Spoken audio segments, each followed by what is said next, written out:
Welcome to Humanities 1. This is the first video lecture. I'll be doing these every week. And some of the material that I cover in the video lecture will not be in the book. You're going to need to be keeping up with these video lectures so you'll have all the information you need for the tests that are coming up. The main thing we need to do right now is go over the syllabus. It's an important document. It's a legal document. The syllabus will stand up in a court of law. It's a contract between myself and you about how the class should be conducted. I can make changes to this, but I will notify you guys in writing if that happens and make sure that everybody knows that the changes happen with the syllabus. One of the main things I want you to notice is that my number here, this is not an office number, this is my cell phone number on the syllabus. And I encourage you to use it if you need to get in touch with me. I don't mind at all. Especially in an online class, you may need to get in touch with me, and we're not seeing one another face to face, so please take advantage of that. You can also reach me through course messages and through email, but my cell phone is the best way to do it. Our textbook is The Humanities, Culture, Continuity, and Change, Volume 1 by Henry Sayer. We will be using this textbook a lot. This is the foundation for the class, so please make sure you have access to this. The grading scale is nothing you haven't seen before. 90 to 100 is an A, and 89 to 80 is a B, and on down. So that should be something you're familiar with. The test will have 3 major tests over the 3 major sections of the textbook. These will be tests of around 100 questions, so they take a while to do.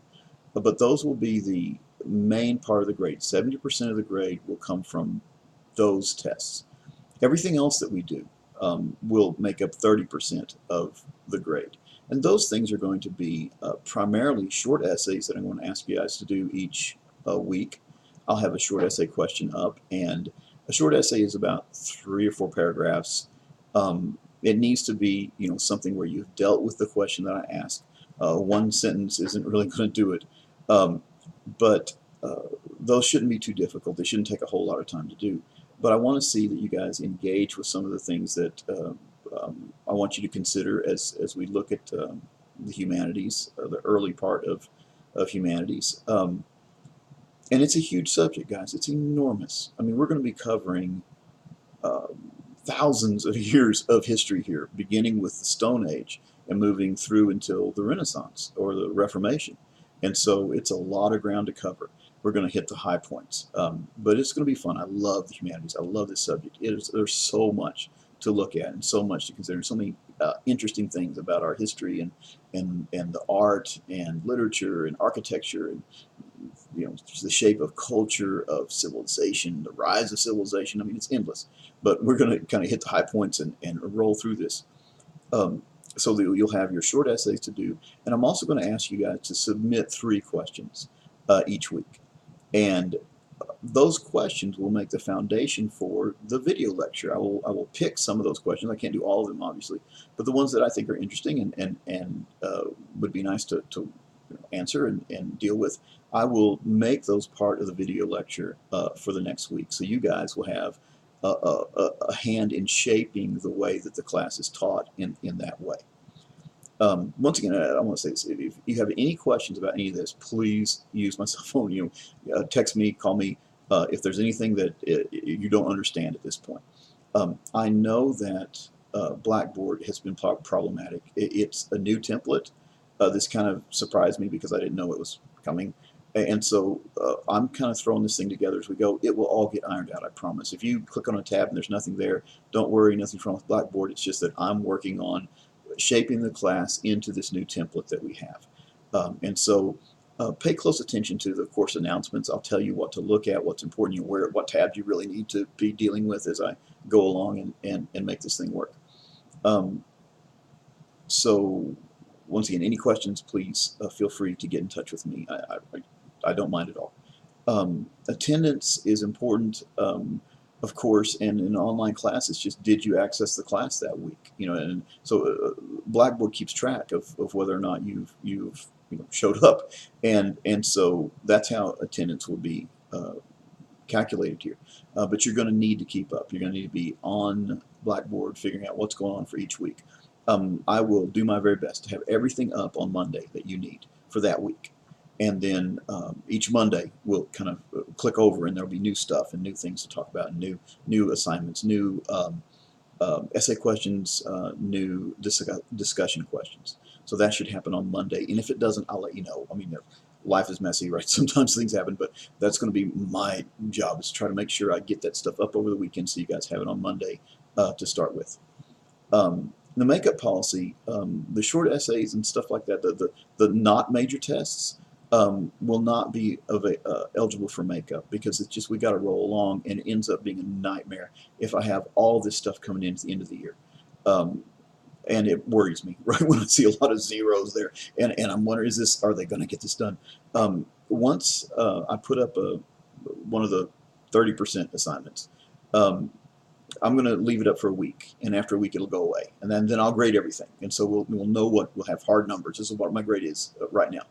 But the major tests you will be able to make up, but you run into time problems, especially on the last one, right? The last test is going to happen right before the end of the semester, so there's not a lot of time to make that thing up. But for the other two, I'm going to let you turn them in late. But for every week that goes by after the due date, it'll drop a letter grade. So if you don't get it in on time, but you do it within the next week, your maximum grade you can get is a B. And once again, I'm not doing that to just be punitive, but I want to encourage us to get stuff done on time and keep things rolling. And so obviously it's way, way, way better to go ahead and do it at the last minute and get an F than to get a zero. Zeros are devastating in a grade book. So, and I also want to say, if there's something wrong, right, if there's some situation you're dealing with where it's very difficult for you to get this done, you need to talk to me about it. I will work with you. But I need to know what's going on, or I can't help. And so please don't hesitate to let me know if you're having difficulties, if something's not working for you. The earlier we get started on dealing with those problems, the better. Early alert system. If you are struggling, we have an early alert system here at Redlands where I give your name to the early alert people, and they contact you and try to find out what's going on and how we can help and how we can get the semester back on track. And I will use that, but I would much rather just do it between you and me, right? If you're having trouble, let me know. Let's cut out the middleman and figure something out. And so that's how I would prefer to do that. Add drop. This is something to pay attention to. The last day to drop with no cost to you, so you just like, this didn't happen, you're not charged, is June 5, so it comes right up. And then the last day to withdraw, and withdrawal is when you decide, I can't make this happen, it's not working for me, I can't get this done. You withdraw and you get a W on your transcript instead of an F, and that's always the better option. But the last day for that is July 5. The syllabus has an academic integrity policy, right? I'm not going to go into this in detail. What's in your syllabus is what comes from the department. It's very simple. Don't cheat. Just don't, right? You're just not worth the trouble of having things go terribly wrong for you in your academic career in this way, especially if you will get in touch with me, I will work with you to try to get you through. I'm not here to stand in your way. We will work it out, but you've got to work it out with me. And cheating is never the right option in that circumstance. I do have our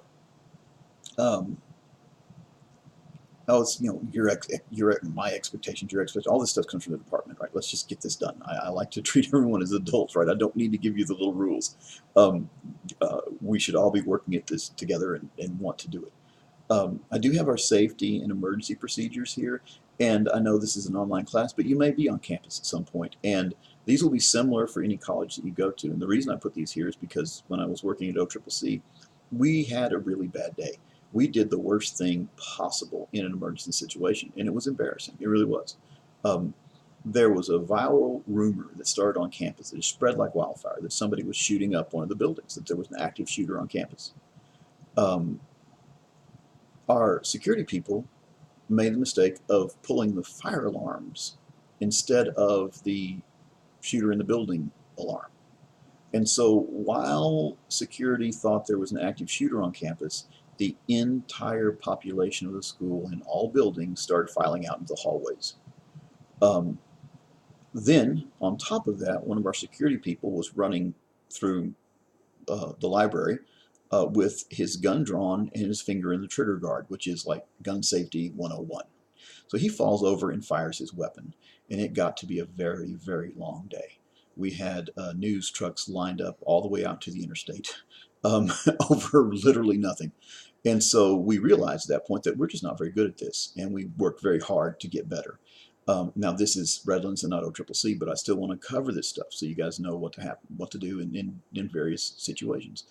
Um, Fire alarms, if a fire alarm goes off, it's simple, get your stuff, leave the building.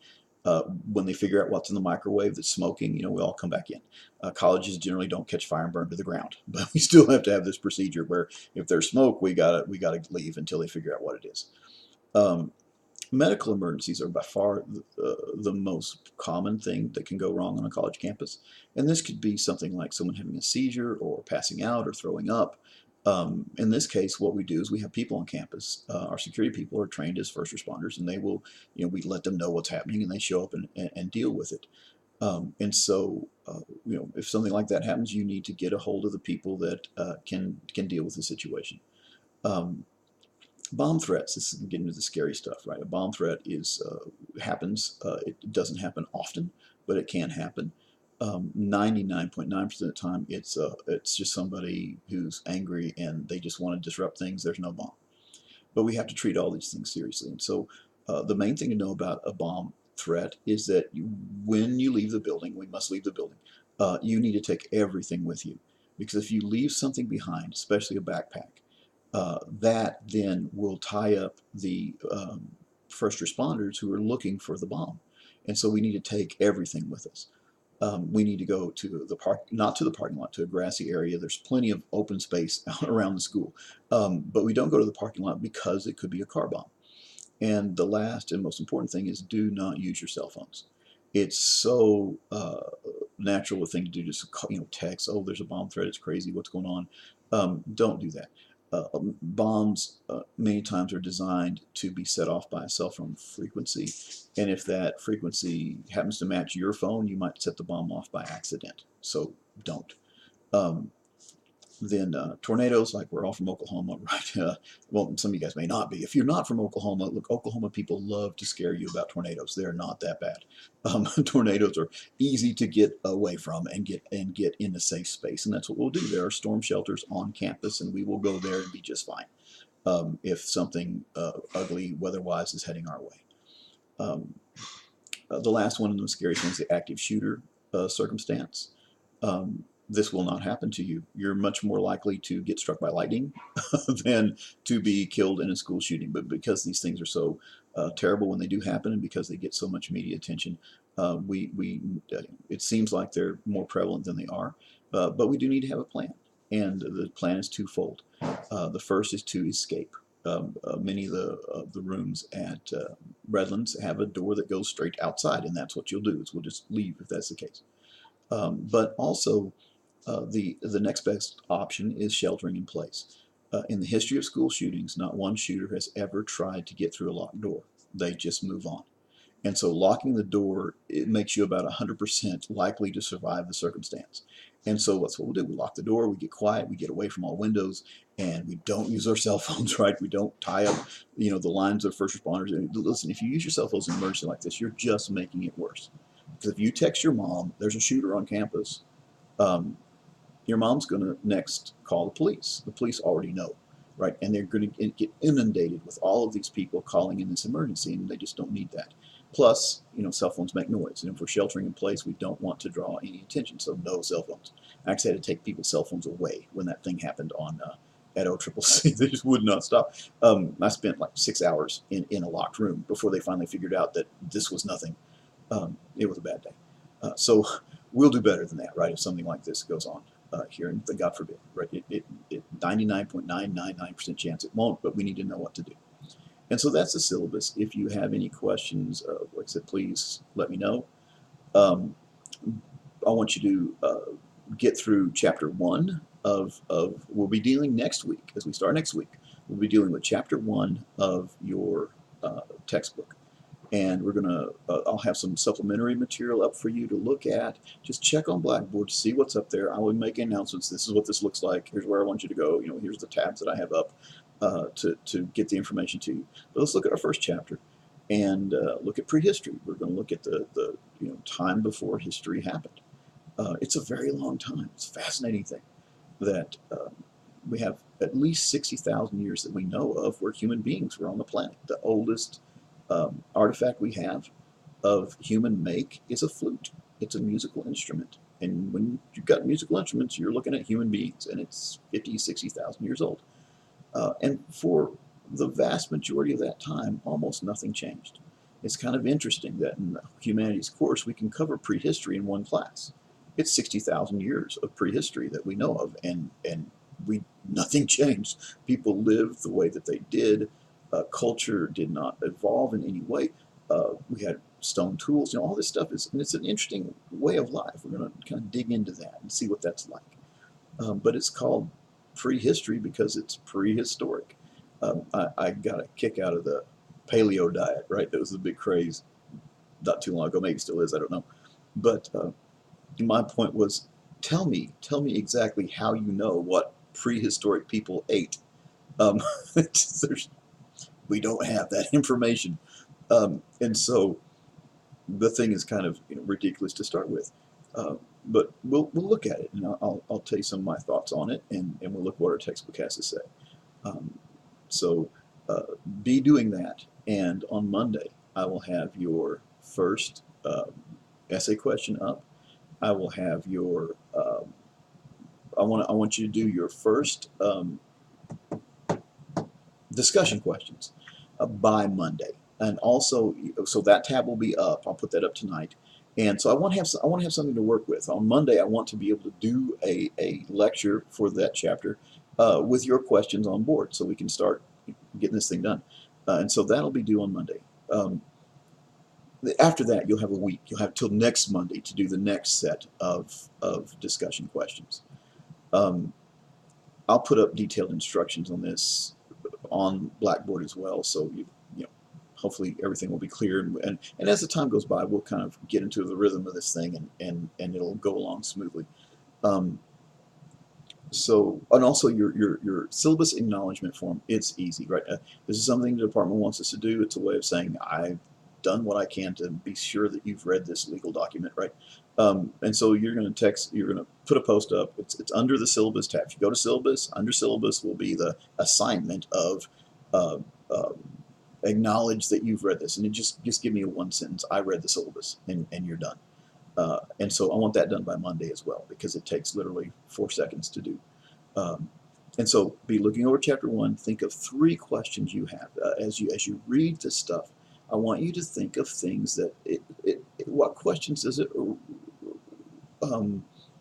arise? What questions arise in your mind as you're reading this? What do you want to know? What interests you?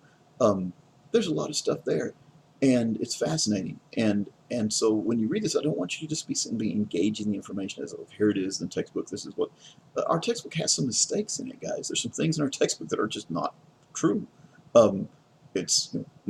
Textbooks aren't always 100% accurate, but you should have your own questions, and challenge me. Give me something to research. Give me something to look up. Let me earn my money, right? I'm getting paid to teach this, and you could just read the textbook and take the test. You don't need me for that. And so I want you guys to use me as a resource to give you information that may not be in the textbook. And so give me 3 questions, and that'll be up under its own tab. I'll have a tab up that's called discussion questions. That tab will be up tonight. And so under that, you'll submit your 3 questions. And so that's it. And like I said, any questions that arise that I haven't covered, any confusion, please text me and let me know how I can straighten that out. And be looking for my next video lecture on Monday night, Tuesday morning kind of thing, because I'll get your first batch of questions in on Monday. And if those don't come in until the last minute, I may do our video lecture, have it up on Tuesday, and then Monday will be the day after that. So we'll kind of get this ironed out and get into a rhythm of things as we go along. And that's that. I'm looking forward to teaching this class. This is going to be awesome.